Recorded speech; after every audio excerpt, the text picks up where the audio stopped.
Professor, I'm curious to ask you about China because I sense that there's kind of an almost like a new Cold War brewing, or there's just a growing bipartisan agreement that China has to be confronted, and even some anxiety from left liberals that if the United States like pulls back from empire, that China will sort of fill the void and it's going to be way worse.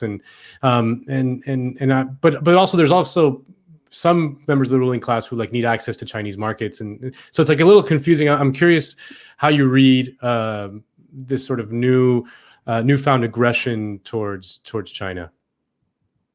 It's bipartisan, as you say, and that's one of the tasks of the left, is to deal with it. First of all, there's plenty wrong in China.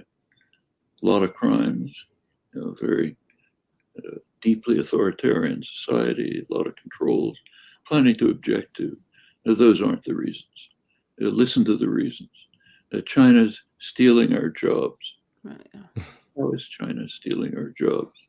Does China have a gun pointed at the CEO of Apple saying, you got to invest here?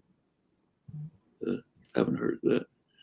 It's the American corporate system that's stealing your jobs, not China. They can make more money by destroying your job and working in places where the miserable working conditions, no health standards, no environmental standards. They make money that way. So they're stealing your jobs. Do you have to let them do it? Of course not. You're granting them the right to do it. You don't take away that right, they won't do it. Okay. China's moving ahead of us in technology. Is that a problem? We ought to be in favor of that. Like, I live in Arizona, okay, a little bit out of the city, very weak internet connections, because the United States is basically a third world country.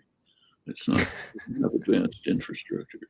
Well, there is a corporation in China which has it, Huawei. Okay, all kind of fake reasons are being made, totally ridiculous reasons why we have to prevent Huawei from developing. Let's not let them have high quality semiconductors. That makes no sense. Arizona ought to be making a contract with them. Then we could have rapid 5G transmission a couple of miles out of the city. I mean, it's fine in the business sector. Of course, everything works fine. You move a little bit out of town, begins to decline. Go off into the rural areas, people often don't even have broadband. Okay, we should be in favor of cooperating with China. Let's take the most immediate, direct thing, vaccines. We can't tell for sure, but it looks as though China may be in the lead in developing vaccines.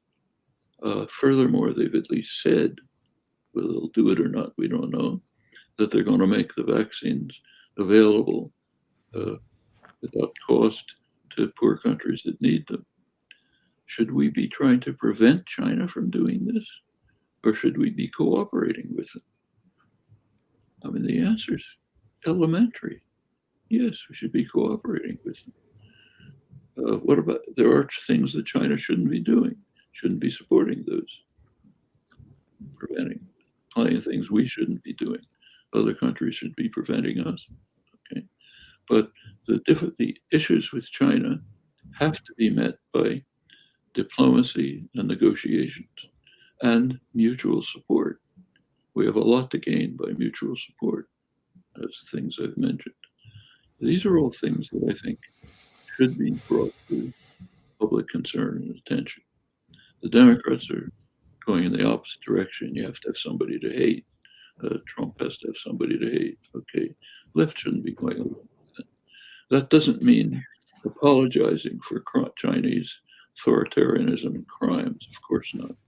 But it should be moving towards the arena of negotiation, diplomacy, none of this crazy lies about China stealing our jobs. China's trying to develop. We got to stop them. I mean, all of that is ludicrous.